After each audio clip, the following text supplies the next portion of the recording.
with media fa Facebook ko UTV Ghana column hono a na wa comment section hono na fi wa comment anampo number nso between their fa so text lines that's your WhatsApp 0249694152 0249694152 namakan amount Dallas Ampoma regional communication officer Emma the opposition NDC or Eastern region pay ono na beka sama NDC Dallas mo akaba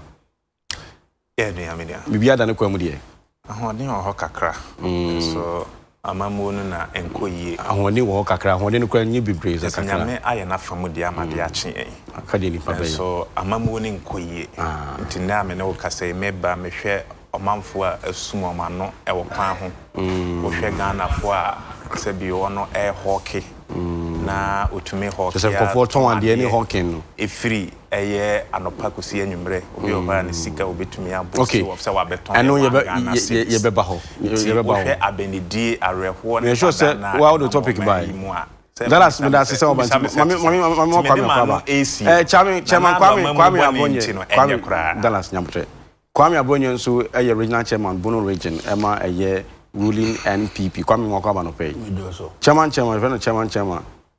kitwa nso kasi para okay me so me kasama despite group ntino ye ba bi din komo e ofia se maka jo se anopa ye we ni abre papa ye mame afia kunadu on daya one sorry at the age of 68 anopa na identify for her president saw them kopan ho hwedam se Kwame ntimi so daji bi se na beto mi ana ye se wo yi nipa mfa so na ye twe kakra e be 80 years time na se but all said and done udi 100 years kra na be kwa ana emu awrem ye so a ye be ko ni akokra na chi kra na fe ya na yi na chebusuafo e twinsa friends mo mra na makan ho na bibia enye fine oba wi ase oba ye ne de bibia me se abrabo ye boy ntoatoa so me ye me de ogu so be ye ne de ogu so ye ansa na bi so mu kakra sa na ye kwa enim enti Dallas. In fact, this week, I did na agent hapa or social media, other media outlets no. As one say NDC primaries are for picking forms near day. But particularly the candidate now, but also the Mubarak, fortunately.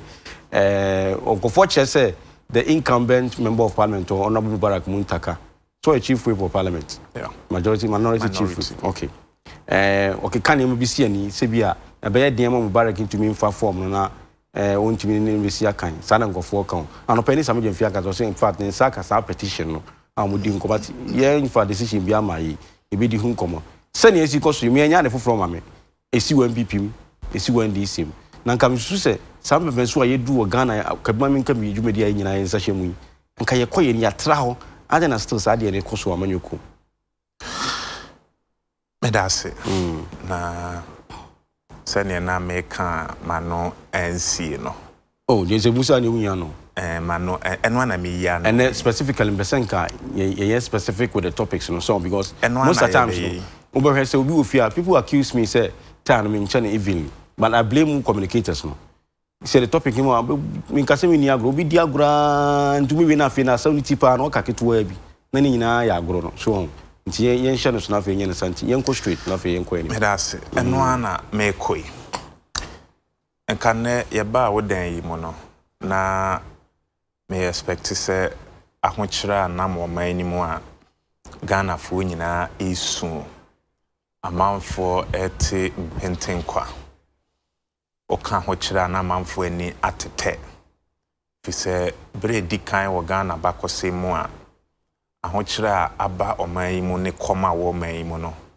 etesenia ikunu okototo anwa pradada eso ti no na nanka mehwe ni mu se ye beba be discuss ne Ghana for ehunu how clueless and substandard na nando dankwa akufuado aban yi eye but it's unfortunate say enema bi say abe divert your attention from omampani ni modern ma ewo form ene MPP aban eho ekoho. You rightly put it, say party be nomination and as be quite to her say ubia or qualify it to make offer form eco contest here. Eya na say niema we yetai ehunu ewo amanyuko ni nyina emu but nka NDC de na ye very unique if you say ye jikabi mamin kan bi edie o hwe ye structure no a NDC nkuto ne political party a obia oye office holder and as okita position our party structures in emu no ye tone so aba. What they compare nuanom a omokra de omo appoint deputies no ne ekeka ho ba yen obi biara okita position no ye tone so aba. Nti ekire wo say bibire mu hanka ye ka political party a what sika bi ma menka bi na se yi pa eno ne the National Democratic Congress. Na ibie form and I say ibie akwanya so obia to make of an form.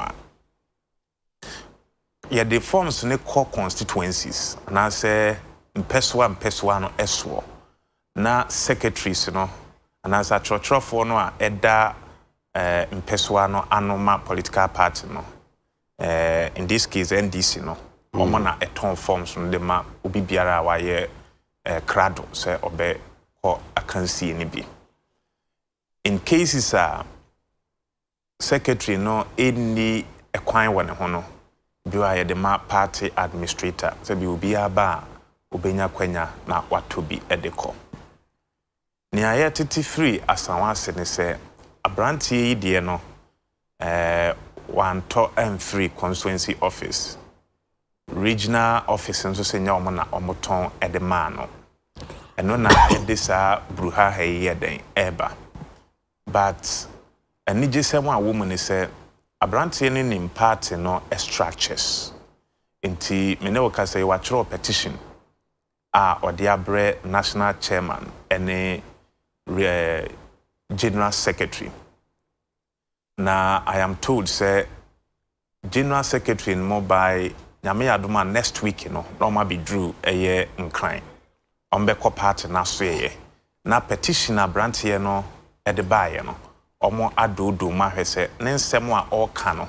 Eho behia se party no e consider ema ono so kosi akan ni bia na oma consider mo ayden wakosi bi se twumate wo ne nsem ne nkrata ne ho so I believe se party mpenifo be ka kire no na wate ne ho ase ye de nkabom akwaji tumi mfie mpimienu ene adue no na nia mesre kakra ene se eye abusua ayowa ena yedidimu na se ye bona yanhwe yi a ye de aduane ebre abusua ye de begu fom ti mesre aspirants ni nyinara all over the country se akansi a ye koi yenkoka yensem enkyere delegates yini a yampia to emfirimu ma yini akohwi ento obi biara so ma yinchinchim obi biara nsa emfam favor obie yemma kwanya no na obi biara wa ye krado se opese woko contest ni bi no enko. At the end of the day, delegates no and be decide say any pasumasi anasa or bentin and a person would di a year in pesway enim at the party in a kwashe nkwa. No regional executive, national executive, anasa constituency executive now all what 2 minutes or say way any party in any case, the national executives a year senka asanwase Yamu bia en contested honorable Mubaraka. Meji say nka ibi forms akwenya so bia nkofane form no. Ka ombemma constituency executive ni region executive wa Shanti region atese. Constituency we die. Ye pese ye bo honorable Muntaka eho ban ntima ubia nkoye den enkofa form. To the best of my knowledge nkomodie na nkitahodie bia sa anye den ankoso which means so far say Mubarak candidates no the form no party naji and I make sure say because say party no and to me anye ne form no the petitioner or the akoma general secretary any national chairman mpenifo betena so say hu hia say omoma na kwanya say on contest bi nkrata bibia genuine. It doesn't matter say you're closey. Oh, let's just say the bone of contention no the authenticity of form no picky and say form no party says will be ankoto no. So form party ni ho. Matie abrantie no. So call constituency office where nya form ni bi anya den anto. Nasa. And guidelines ni kire say wo problem bia wo constituency a. Baby say wo movie call regional office. Oko regional office na antintamo a now they aba a national office. Even after national office and our headquarters, no, Council of Elders or how be to me edi wasema eden amawo. Now regional secretary no so say enye ono na ton forms on the eden ede man. But me feel say nka baby NDC yenye dru wo kabima men kan bi amamu emu no. Nka sa mfumso nketenkete na nka mensusu se e wo se eba. If you say yehunia indifference itumi eye amanyuku oba appointment temwa yelusu seat bi te say apamenya krobo seat nanka eden pa say yebelusu sa seat no but because of wetime wakame primaries ni mu ne after primaries no at the end of the day ye call abato 2016 no yelusu sa seat no edema MPP oko akwatia constituency na honorable Baba Jama and a member of parliament ewo ho and also indifference kakra na wetimi wakame kakra e bae no ye to abani wiye no na honorable Baba Jama elusi seat no ye de nhihye agufom ti wo ka say as well specifically na ye kan wasemi me ma example say the indifference and as wetimi wakame to me eden edeba nti animu ya ahyase no. But unfortunately, one say parties name you the sitting MP Honorable Mubarak Muntaka the side yente sto no any crash bi kasa friend wasiu ono tie ni kasa mu a o anan ho adi say on kasama the candidate but you could obviously tell say on kasama candidate no. But unfortunately yante nipa no e de call no born Honorable Mubarak Muntaka yante nka njama story na one side but thank God say party no assume me nyini say Honorable Muntaka Mubarak ne side no issue bi wo ho fi say wanya ne form afa wa file to ndi oni issue e wani ayekoi emu ye wo structures are ono na tiso and nkonfosu say is preventing the guy from contesting him because of few say Ghana is so popular on the ground say Ghana contest here Ghana be winning onya constituency Ghana nkofoka me say onya constituency executive onya regional executive onya national executive or sitting MP or say obitumi prevent will be so mefa form but no influence let's not take away that fact in some way cause we know party structures no and ye dey be adwuma say be ya abrantie no so benya akwanya kusia kansie ni bi at the end of the day say delegates ka say Honorable Muntaka Mubarak wabre home na abrantie no so emramidi asanwasefo anim enkom na hye bedwam it is the decision of delegates party fo nyina be den ibidi akiri eno na me stress on indifference no say yanhwe yi na ahyase emfosen sa no yampe no pomato bre na yegyamu ama ekone sa wanhwe yi at the end of the day no yebeyi candidate edi party nanimu say ono ne yede ne konfiempi mienu ne aduenu abato na yenya NDC fu bi a omo se ma amanya kwanya nsi akansie ni bi de yenso so no yenkoto aba ne kra eno ne ma political party itumi ye ne elusi election I believe in our national and regional executive ewo Ashanti region say asemi ombeso no ama asumdua basanwase constituency because one of the loyal constituencies are NDC war ewo Ashanti region MPP for so we tazo say 2021 budget 2016 omo ye ya omo the dynamics of 2016 is quite different from the dynamics of 2020 me say 2016 omo ye de ombetumi omentumi anya asanwase seat ne de me say omo we ebo grawa there's no way ombetumi and I make sure say when there's confusion we fear na want to tony me ya obviously want and non na party your national executive me tie me national communication officer say obia mfa eye aba entofom mpani wo fie ono betna ase atoto ne kama ama sumdua ba ho na ye de nkabom akomfie mpemienu ene aduenu abato na akwaje nkunimudie de afiri this clueless administration okay Dallas me das mami ko chairman no kwam das bebre mami fa kwanya we na mencha wa hwefo ba bi wa fidi kase na koduru bia hwefo so jus na ne tosumi no so UTV ne Despite group ya mamun so yakọ mami afia konadu ene obi anka akọ jame yi no wa green shirt anya hwe so we suit me ko Say I'm ready say to send the member ye de kra me kwa ya me kɔ na di free food we are made Dallas the and say black and white no the family ya mamo ya ko na nyankopɔn so mfa no kra enti giri yi sɛ waba besom ɔman Ghana kyerɛkyerɛ ni a owia bɛyɛ media adwuma na hwɛ bra no wɔ ha ne na adwuma yɛ den ɛso nipa de ma ɔman Ghana na ne program so yɛ ade a na amanfo penity pa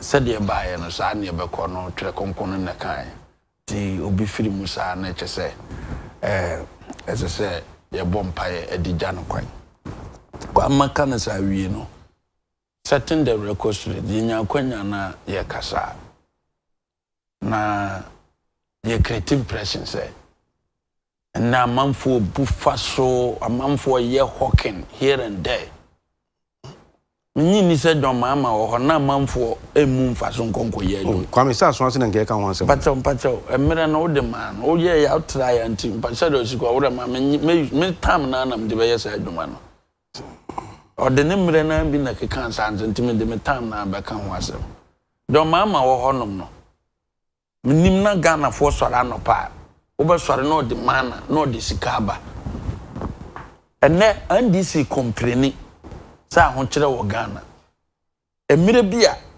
wo mo de ɔman no ɛkɔ IMF ne ade taboɔ to Ghana mabunu so a na ɔmo nya adwuma nyɛ no sa NDC mrantie ya na ɔmo swara TV ne radio so sa ho kyerɛ wɔ no ɔmo say ɛne the best way ɛne kwampa dɔmama bɛyɛ de afoa Ghanafoɔ ɛne sɛ yɛmfa taboɔ to the public sector komre no mo bisa mrantie ne maba wa na omo tifia na omo nya adwuma na taabo ne daso no mo bisa o ma ho kyere obi a na onya adwuma no mo bisa ne so timtua ne water bay abrantie ababa wa na onya adwuma mo bisa ne se na otimitua ne light bay na oyede na edidi from 1992 kwame eba besin ne I'm saying here 1992 ba besin ne ye ni president bia waba only 2 years 7 months aye massive recruitment China na do danko akofo ado aban e the public sector ebinsi aban bia ni ho nansenya kwame wa unua panyin napo so ko mra se bedwam okwe na okujeto abra kwati Minister of Education correct and no say NDC 8 years no Ghana Education Service non-teaching staff wa mo fa ye nyina no 8 years ni nyina no na mo ye nipa 5,000 na do 2 years 7 months no teaching and non-teaching staff on ya 45,000 and okuja 20 challenge the education committee members where ya dia akomra se bedwam anya approval for recruitment anya financial clearance. And now mo kan ho kire maami otifi ohwe UTV no hwe ne ba nurse ni ma ne ba wie se opa adwuma ye na kwame enye nwanwa se from 2012 to 2016 na sa nurse fo nko o motifie no na ye over 120,000 nurses and natifie under NDC pension kwamre na mo wa ban mu no mo se enye nokore da se unemployed nurses to the sense a health minister eba bonten be ka say abani ni sika e de be form and name misa se na na Dubai wo mo kita certificate and diploma nurses from the government institutions no from 2012 to 2016 no ya fa 54,000 the health committee entimi ni ho akinye na no me ne akando ebetena fia or health committee so and I'm say NDC 8 years no mo fa nipa 22,000 nurses nanado at the 2 years 7 months afa nurses 54,000 onwie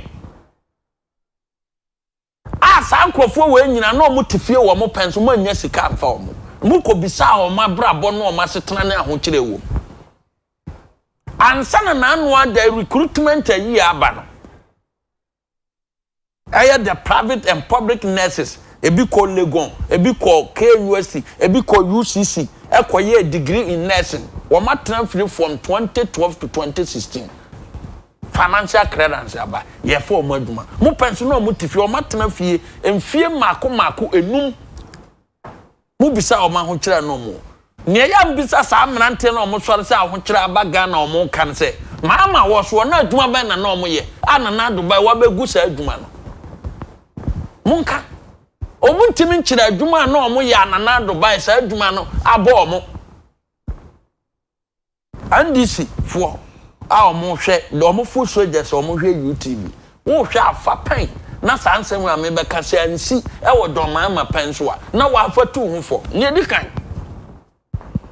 wo ya full soldier andisi wo so no wo twa application ko masro sa wo pe 500 Ghana edia ye waduma asan DC full soldier wanya panyini bia ma na nyu application letter no kra wow for the 500 Ghana out the beton handkerchief dwamfo ma amudi NDC achi emfie nwatwe masro gulon mutwa akwani twetwetwa omanya bia ma NDC free so no ade a no mo sisika ni masro go no na brabo aye de no masro go NDC free so no forensic audit Ababe Daddy say, Masrock Sika 93 million. Yantima move one contact, a quaco dimpen for be allegedly. And to who beside say, Nasasika we won me as NDC full soldier. Me pay 5 million pay at the aton handkerchief yam farmer. A clear NDC for you say, send the very pen for ya. Who pay 500 Ghana or Masrock or Montimam war. Some painful cry na ne my ball position almost a sound sorry wakana boom. We are full soldier and this is 8 years. So we're 34 years in that. And this is 8 years. Woman more duma nyeda. And to a more baba catch or say 2021 day ya ba ubenya dumaye. Anya kontompo. Ebi afei do manya adwensakra. O manya adwensakra say. And as our regions are wo kan nyina no. Say no ntina Ghana for change aba say look these people are not performing. Yam farmer MPP. Vote to Sunyano West. MPP by the deputy youth organizer. Ya fan namko ye aduma. That's why Ghana ni. O ya Ghana ni. Anti ni party antima nyama anti ahotire na no mo kan this 8 years wanya bia nye. Techman North deputy woman organizer o namko NDC. Ana kire na nado difference no ni do ma difference ye dey ewom no me bobo din Techman of NDC deputy woman organizer o namko Sunyano West deputy youth organizer o namko o mo pension no nya aduma nti ahokire na o mo kan na free fine NDC full soldiers mo apply to venture capital no kofo na establish ye the year 2004 say enterprises o mu hia sika yemfa mo o kwame udi sa story me di ba be wuram how kwaso wan say yemfa mo o me say aso odni nyina kan you say dala me timekeeper I gave you 23 minutes. Man fino. Me kasa 7 minutes. Don't know. Some meeting was answer the enemy we try and catch you say so. Just take your time, note down 12 points be to ordering na mu. But no na be una be trem ne me campaign. Be ordering dey ni. So ko kakan don so ko. Kwame pacho mama venture capital. Twaso ne nko. Venture capital ko fo na de ba say emwa enterprises. Mo NDC full soldiers na mudi akire ekoba nyina no mo apply anye yie NDC panyini na nya bi venture capital bosia Peter Otuku no eno onya ntuai are ko hwon books mu so ya publishing list no no anim on frank asa meboa eno ya full soldiers sika because me there's no way me my brand obo me the application akoma stroke say me kwa copy 20,000 ana ebia ugina yie nyasa me gina yie dabi nyasa me gina yie sa me kokwaje 20,000 o masrogwa anase venture capital the polling station chairman or woman organizer so be kwakwaje bi we say also see says can one I mean me say me kokwaje bia polling station so be that go no omo no ye famfo omo pese they want to do something auntie okay yes, I'm I'm using my position and I'm dey kwa kope so what you say but says can apart from the other koye no I consider opposition and sign oh anya central make so tuku no you consider any position to wo fo soja na ye ma obi on this ya ma obi wotwa akwana wo politician no otuku no de ne nye penalty de ma otuku no 320 million Ghana cedis and omontimu mu ho akonta enti tenase din asefo soldier say eye that sika we nyina wo ho na forensic audit koso na sika no omontimu amfam wa ya eyi ye ni bi na akokoye demonstration e ka kire Ghana fo se na na do amamuo nu enkoyie sanso oba e tramo oboa ye dena UTV mu na mu yiye kwa me mboa ka se me boa amamuo enkoyie nyina nse andisi fo no se nu omunya sika nto tramo nom anu nyam na meka UTV video amu yiye where live report demonstration ase e ma wiase nyina ahweye mrante ne food soldiers amodo mo ko demonstrate o masem mo ka kire wiase nyina nse na do baaye no trama oboa ye dene Ghana fo mo sempa se beto aba ma president obi aba ba ye president na trama a ese nipa brabo edi nipa dem obaba bete so ama manfo anom no no wie no watwese kan aba be kunkum ya di yawudi ya sem obse na do de ne board nto mo ntimi nto enti yi mu baako obi oba trama obo be ye fo ama widi sama ba kurom ha no de oba ne bo be ye di na obi ntimi ntonnom na widi so ate ne nyim ba kwa quickly tisi aswasi but ubo otoku no din who evidence to support that so okoji sika want to be entua me na me ka kire venture capital evidence in way evidence me say venture capital call the CEO your friend your broni na be CEO na ka kire wo phone me say list o ma publish otuku no din ka ho pay without any documentary evidence UTV montwe mo ho film montwe na me say venture capital otuku no no mfre program e be pon 935 yeah ye be pon program 935 and to mfre nkasa on nika venture capital 930 on mfre nkasa on nika ho okay yanko aswase quickly me ti asem no kwame enye nokre da say MPP mu ye wa bakosem bi wo se obi ba be peke form aye manemfa one ye ne se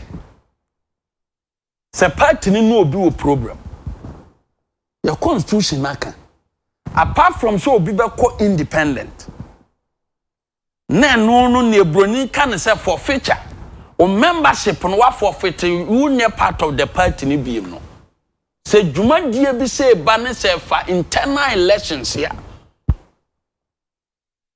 Se ya suspend no na yira fi na sa oba be fa form the party leadership nka se yem fa form ne ma so what you say now from the moment ya wa fa form na you appear before the vetting committee near the suspension letter natural you are the vetting committee ni the rule ni aba say wo sa nipa koro no nya dan won qualify ba so bi pemra se bedwa akọ honorable chairman Sabonsu no nya minority leader ye 2016 sa manfo contest na meboa amanfo contest no picking a form na ye restraining obi say ye man contested the habit of the NDC atebubu o ka sanja na anja case no ni aba ye nyina atebubu be ye ayi hoyo wa ya nyina ye form obi kwa akofa Samson Owusu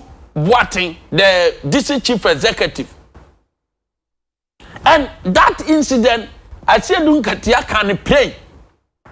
I don't FM say, woman a chair Nienko parliament into a DC Krana unqualified. And I started the Atebubu issue. And we are one. What they are not to even their presidential primaries. 2015. Branch chairman George Boateng and also president here di okwa omo party office okwa akofa form omo kwaya the general secretary na wire press conference say ma open nomination open of nomination say interested to be amra mefa from kwamenya sanete. That is why you have opened a nomination. So who issue a manipa no fa for no ba vetting and who open nomination there is a vetting committee to that effect. Judge what in koya and say dun ketia ka say wa bodam omon ton form man. But party omutimi hu anya psychiatric bi na kan yo. Na mom timu nse wa bodam no yetim di sa nipa koro na ye branch chairman na mom obey president dia enye yie nche say at the branch level no wo bodam a wutimi serve but the bafra better dia wo bodam you can't serve anya possible ama ye restraining George Boating through George Boating unse accountant ya no wa se dunkatia office omu yi na di meboa. Say on na ton form so ama George Boating. Omo yi na die no papa no court for unlawful dismissal ama party no compensate no. E ho na sikatria bi a ekọ amadu sure ho no ekoko PM boa.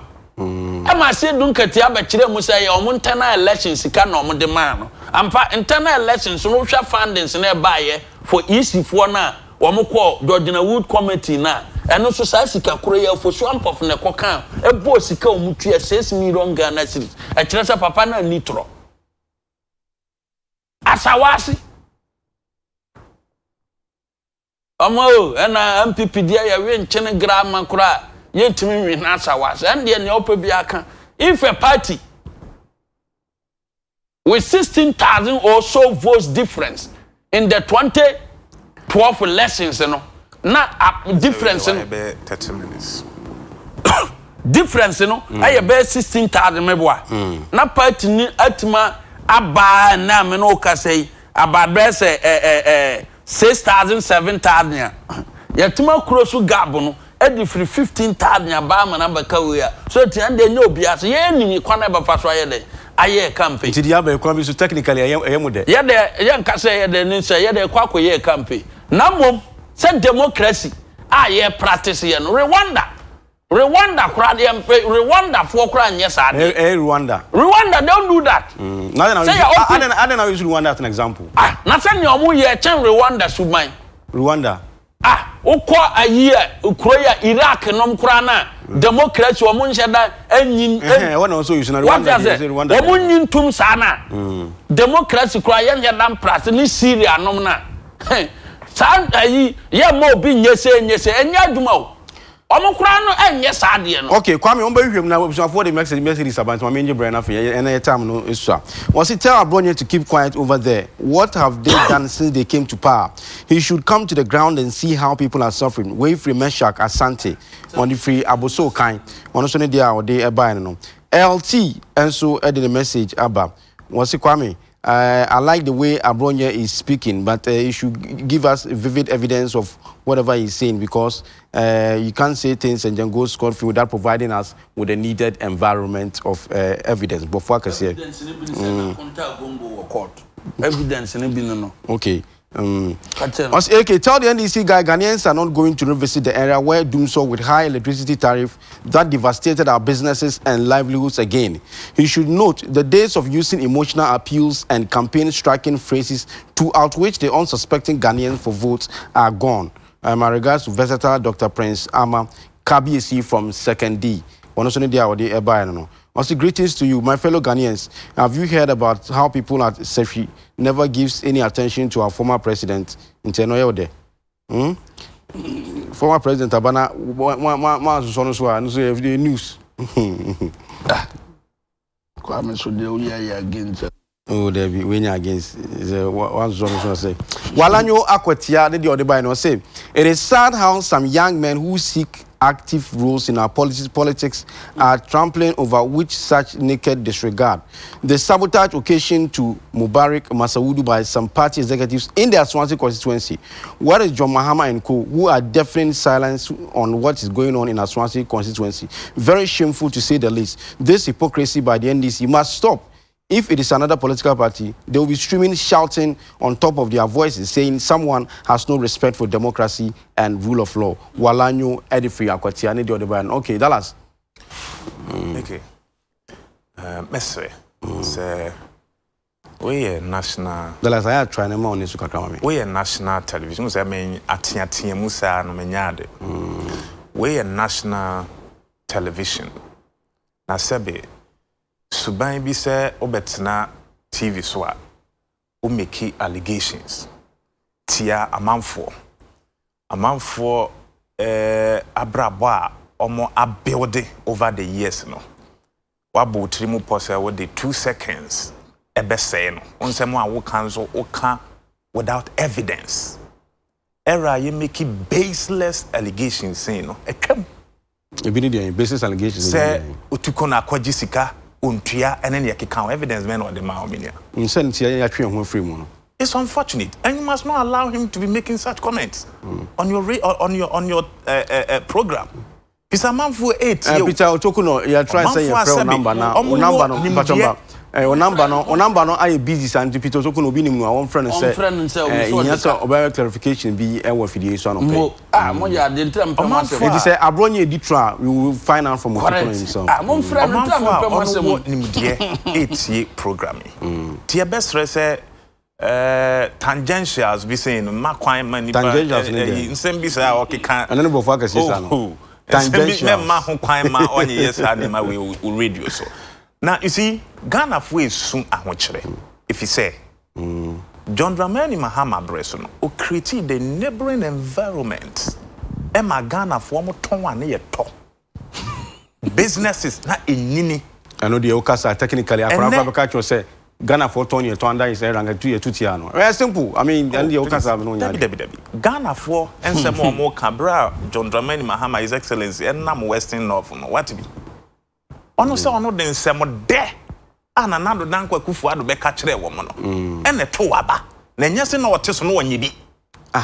Enti se wo ade bi me se esogu wa no ne koyi a no matter how sweet we be ka kire wo. You disregard it because there was situation what your demu that there was situation be me say e good no obi abe promise me better so obi abe so konene ne bi hye wonum. That is the situation na you wom in 2016 we were in a good situation and Nana Dankwa Kufuor promise yes wo no ba no ebe ye better ye kogina wiem to aba ma wa wo ba ya ye west ama good na ye enjoy no atekọ fom we see ekwan yi so the bisa man for a ton ade the whole week he no ma to me aton and when e be kire wa ho kire wo man nti ento ade kura ya ban no kola oh yes dala say ento ade ya ban because na mamu anya sika ni wo man nim na Ghana for su sika na mamu boni ni educate kakra sika wo man nim a e de na hye nkofo moto ade na me ye adwuma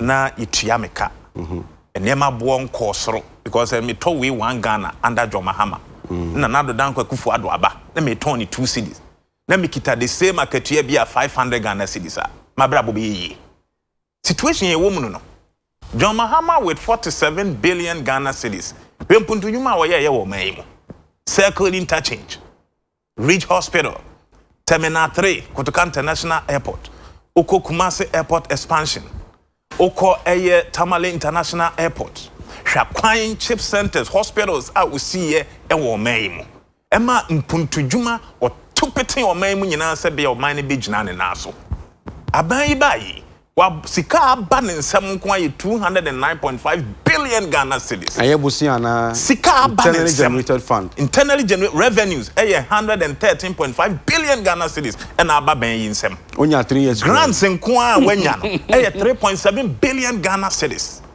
loans waje besia 80 billion Ghana cedis revenue sika yenya free and oil from 2017 to date o figures nyina onya source ne me source Bank of Ghana and the parliament finance minister nankasa report to Bank of Ghana report to Bank Ghana monetary policy report o come website e da ho finance minister nsem na no kan ba to nsem no je copy na sem ben me ka wo se nya no verify ye hu free verify se me boa website me metena o ha me se ko Bank of Ghana na website okay me call e da ho finance minister nankasa ne budget statement our president mam na shebedwa for 2017 2018 2019 nsema mekan e da ho 209.5 billion Ghana cedis na ba mo nchen. Ohwe adwuma omo so omo ye nyina one village, one dam, one district, one factory, ni ekeka nursing training, teacher training allowance. Awotiti free mu a. Sika aka ye hunu dwuma omo de ye 190 billion Ghana cedis. And we've been asking them, say sika no den na mo de aye. And to sit here and create the impression that Omaina ye who dig Ghana for them. And I am happy because I want training Kwadana Ghana for na munyina. MPP for tena radio so television so. Omu dig Ghana for them. Creating impression is a BBA koso ye. In any case, since when ena besniabo ebe ye issue ewo mayimu. Say woti hui. Na wo se me pe besnia de aye madwuma. Oko bank ekwaje besia eke watu bone watu mra wo mai mwana na besia is allowed mene wo kasai MPP Central Regional Chairman akwaje besia 40 million Ghana cedis aye hunu baby a odi sika na ayeden afa wontua e na de egu yeyi amanfo adi ote ha waka ana ono kwa na de na ka na bank na nsan ya no mampani di 200 million Ghana cedis kwa shame Onko 40 million or unchain. What is almost half? I won't try this. Anybody can go for any amount of money in bank BR. We're talking about it because the party in the me say, a DNT was what Tana. Now say because any party wa Muntina. Court ama judgment. Say Untriesica, the young cotton asset near Fentria Cabisi in to me grandfather and Sankai. And the bank in Musica. The party in Wabem, Central Regional Chairman. Oh, yeah, there no Sakana Japadi. Gusunamo man mu peja a cannon shingu. Bisa MPP abang. Said DNT and an regional chairman akwaje besia or bank. Ne bank ni guye yo manfu edi. Ebi sha won kwan konfu ewu enam say ye yi wo madi. Na wonye na dwen so obetua sika no ama bank na gina ne na so. Ene yeguso de me no mi enu sika. Ehim. Eke 2016 Oko health sector no a omo workforce and as a nipa na ye juma ewo ho no by December 2016 na ye 103 million and 509,000 utie dia make year 103 million and 509,000 December 2016. December 2018, now I increase it to 115,734 in 2018. Minya branya today mu kachire say na ban no afa nurse fo nko 54,000 in 2 years. When the workforce our health sector on in December 2016 na 103,509. Wow. In December 2018 no na adru 115,734, an increase of about 12,227 into 54,000 evening. Ghana fu etie me no ka say nurse fu gufie a wono awie suku 2016 na ye free aban mu nurse fu awie suku 2017 na ye free aban mu nurse fu awie suku omo nyina agufie a teacher fu a awie suku anka wo se nka kan ye nimu se teacher ni wie suku a automatic employment na ya posting no okwakoye na adwuma enam sa ban eni sika o de ban employer teacher fu nti no me ne wo ka say a teacher fu wie suku a Osan akoye national service 1 year. Owia wasanya betna table ho atro licensure exam. So be pass here and sana ya posting what you want to say when you just to buy time. I buy the same impediment way agwa teacher for akwan mu just to buy time. But you pay them we national service you teacher ni kan no owie school a na posting a. Aban etua ne first pay 1,500 and no watch. And I mean, no, because okay, national service was 500 and I think 70. 570. But what I say, this is how wicked are buying a year to a teacher for a nurse for. And to sit here and create the impression, say, mobile or minor unemployment situation ma solve ewo man no is very disingenuous and Ghana for anopay. I believe some are very disappointed. Sen komo expect say obayi. What they are chelpa ne bebrewom. Say ye much ye share mo say ye ba magana ni bia why na dwen say obe ye adwuma anya adwuma ye. Nanso ye ba yi ye modern mon konkan. Nti ye sere mo amunya botre ma ye kakra say ye modern mo be den ebe kosora. Ba mo the arrogance. And they kasa chere Ghana for. The feeling the pain. The Ben political party be 2 sana mo NDC. Yeah, Ben time. Bria wa Ben mo no. What was the last time John Dramani Mahama, His Excellency, in 2016. Or can I say a teacher for say. Minianum. A bra yitria allowance, edema a teacher for no. Mijidi say this is the time I was say ye edi free ho. A teacher for near nurse for. As a training and say ye tria allowance at the amamwa, government will then determine the number of people I am forming the Imra ASR institutions ye emu and ye one. A banisa ye committee ye sikani to do na the koshe allowance no etriani. Eti ye be wie school no na or how anase Ghana sikano or how I den abem. Eti muma memfa allowance no. Mema memfa allowance no. Enko si chief centers, ensi hospitals. Sebe ya mu wie school na no.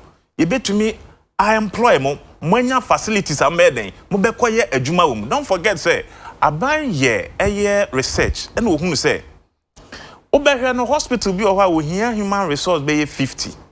But because say over the years, aban are making conscious efforts. Say ye by hospitals, you see chief centers, district hospitals, regional hospitals nintino. Na ama nipa na bodompem. Ewo one hospital.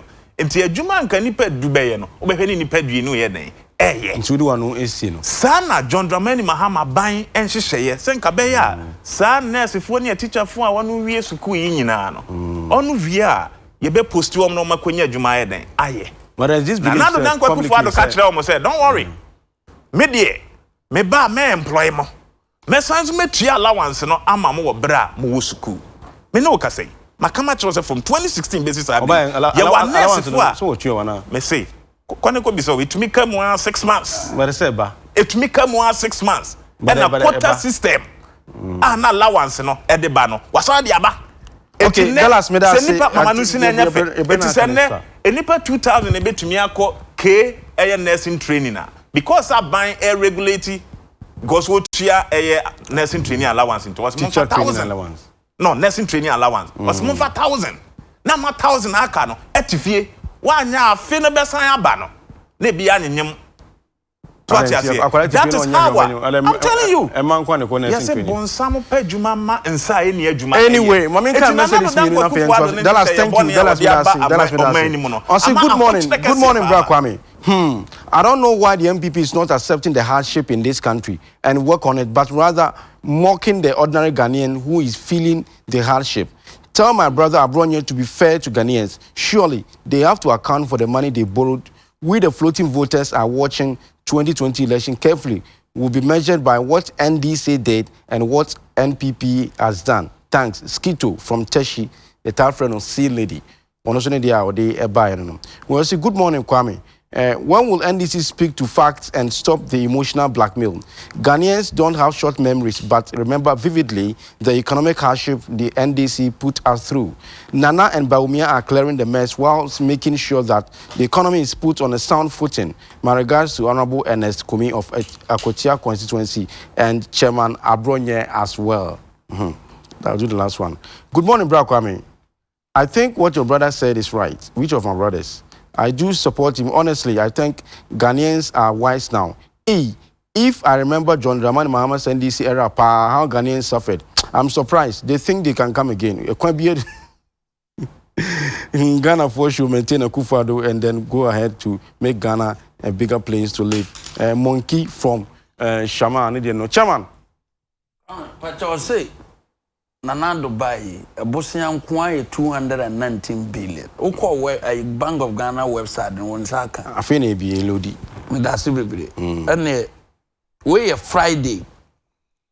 7 June 2019. Minority cautioned government on ballooning national debt. Speaking at a press conference in Accra Thursday, the minority spokesperson on finance, Mr. Atoforsen, said government met a debt of 120 billion and added 80 billion, bringing the total debt to 200 billion. But Otiase Nana don't want the 219 billion account of the year. I'm surprised that make us want to mass. Just a second. Figure, you clarify figure. Yes, just a second. I'm correct. Me say, I buy Bessia Waji 80 billion. The grants are 3.7 billion. 200 billion. Oil revenue are banning some. Revenue internally. That's 209.5 billion. But 80 billion on the account. Loans are waji. But Mississippi minority 209.5 billion. Okay, that's what that's coming to us. Minority for more kasa in principle ni na almost na do buy. Sika odi aba ka ho ni ni odi beto 80 billion. Nti ni all kind. What is he saying? Menim say what is he saying? Please o kasa. Mississippi aba MPP in 209.5 billion. What is it? Sika aba until the American say. Kwame o say seek for clarification. Please. And I'll be glad to help you. I'll be glad to help you. What did I make us out? What did I make us out? Dallas, please. Let me correct him. And then our man misconstrue me. Or misconstrue, yes. What's what about 200? And what I said, MPP 209.5 billion. Okay, that is certain. And our minority say 200 billion next year. What is he talking about? What is he talking about? You are talking about two different things. Who can loans? And I'm talking about MPP. This is common sense. I'm surprised. We are talking about two different issues here. No, clarify that. We are talking about two different issues. What's the apart from figure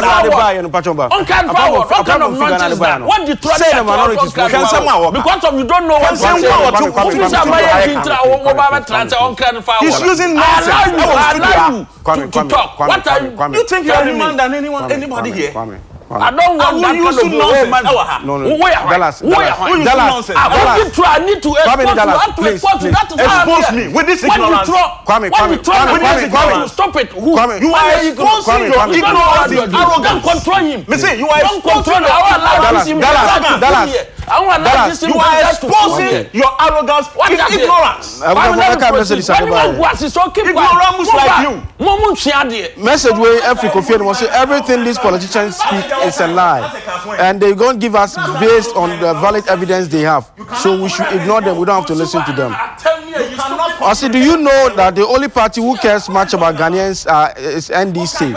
NDC has gotten and has actually wasted our years, 27 years for nothing. And I think it's about time we think again as Ghanaians to vote them, not to vote them back to power again, because they are a disgrace to our country as a Ghana democratic country, and we think that is not allowed in anywhere in this world. Good morning, Bra Kwame. I am Nanama from Ablekuma. Please tell the NDC people should allow Nana to focus on his good intentions. This incompetent opposition people only wants to frustrate MPP. Say no to NDC. We will not vote for them in 2020. Say so. Walanyo Edifri Akwatie Biuma say, Excellency Dr. Mahmoud Bawumia has become a thorn in the flesh of inept and incompetent NDC apparatchiks that they can't sleep without seeing him as a nightmare to them. NDC can never win any credible election in Ghana. If Dr. Mahmoud Bawumia becomes their chewing stick and their Mercedes they want to sell to Ghanaians will not wash. If Dallas and his NDC had chewed the flesh and left the bones behind for his successor, does he want him to perform miracles to turn the economy around? We are satisfied with his performance so far. My regards to Ernest Yaukumi and Abronye himself. Or say, Abronye, I don't like the way you are doing. You are speaking as if you owe everything in the studio. No. What the brother said was different from what you are saying. Let's all agree to disagree. At the end of the day, we are still talking about Ghana. And Ghana has to be in our mind everywhere we go. Also, please tell the NDC man that they should stop feeding the press with lies, because Ghanaians saw the hard things during the NDC times. Nana NDC people should always say they are constructing rules. Meanwhile, they were doing practically nothing. Please, Nana, tell the NDC man to stop what he's doing, because we are watching and we are not happy. Augustine Apia from Soutum VRA. Okay, I'll come in last 4 minutes, please. You there are people who are watching. Into do we be never so can. You put it on paper. You do have more kind of exactly. Let me go. I got 4 minutes. I'll give you 2 minutes. No, because one can answer because I'm punishing both of you.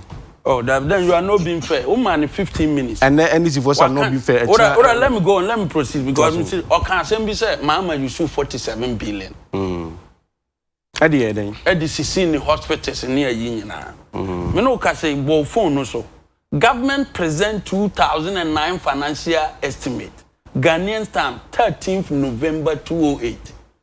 The Asante Regional Hospital, the Salaga Hospital, Adenta Medina Hospital, the Tepa Hospital, Trefoprasu District Hospital. Enyina no eye irregular the investika. Buy a $339 million loan facility. A inherited project on the 2-year parliamentary approval the year 2009. Ghanaian terms. What I say? Mama betu ya tames in a bay inherited ye. Into our hospital when you are there, Mama the Bessian no correct. Now, where Dr. Kwabena before so nimno. Or a former finance minister, Medasi Bebri. Where Institute of Physical Studies, so say any the on air founder. Where January 2018, or say Mama 4 years or the 87.5 billion Ghana in the national debt. And no court see say no obdiba can't mess the hono. All free so 31st December.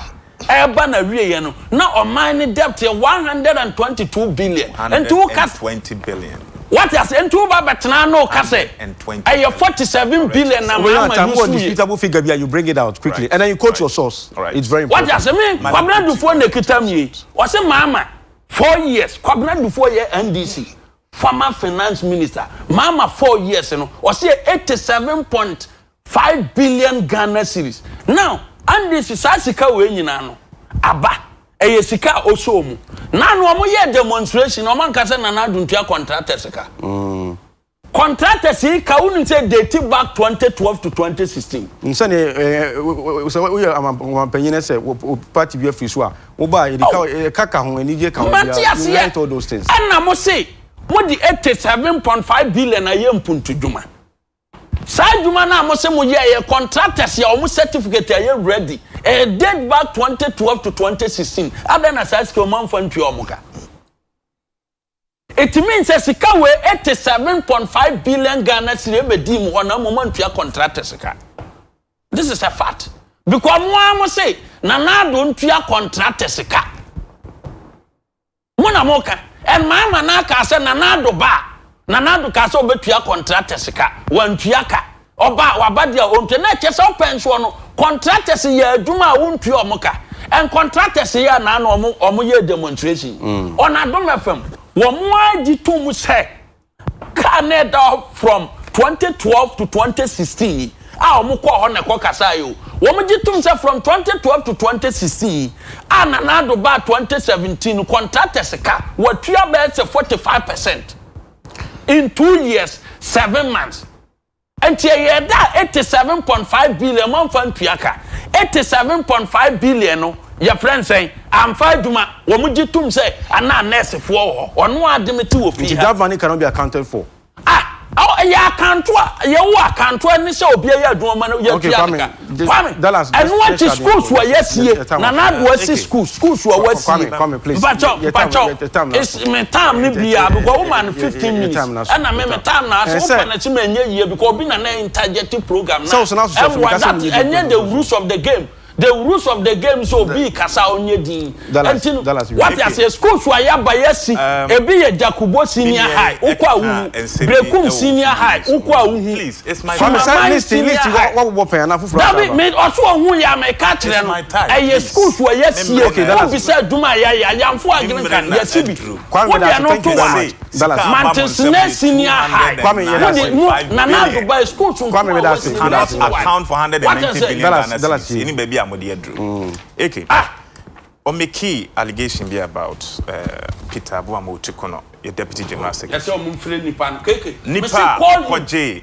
Na say Lona or come time will come and clarify the next program quickly. Let me clarify. Ochukuno dia no. Yeah. Wafrel. Yeah. No. Yes, no. You can so friend. And no credit. You better say no credit. We ask him to transfer your friend on today. Mama friend. Ekwaji sika 20,000. Send a WhatsApp message. The company Ekwaji sika 20,000. As I speak with you, company no ometu yesika. Oh, and you're not correct. What you should be doing now? And they say, friend, no, motorbikes are diverted. Come out. That is what you should be doing. Something that is going on now. And this year free.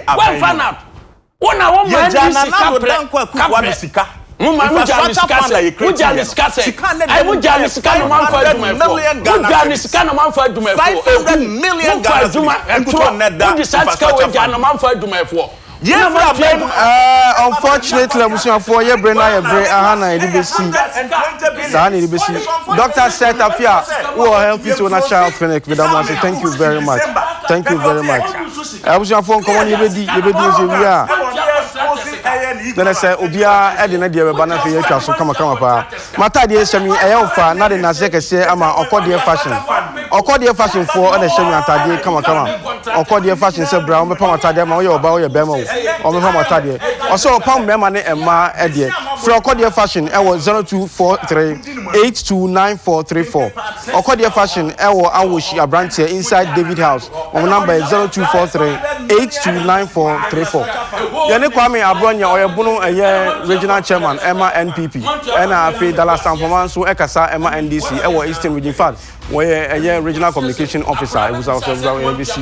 With the production team was your friend Kwame, and I know Boa, it was Asia, Edamasi, come on.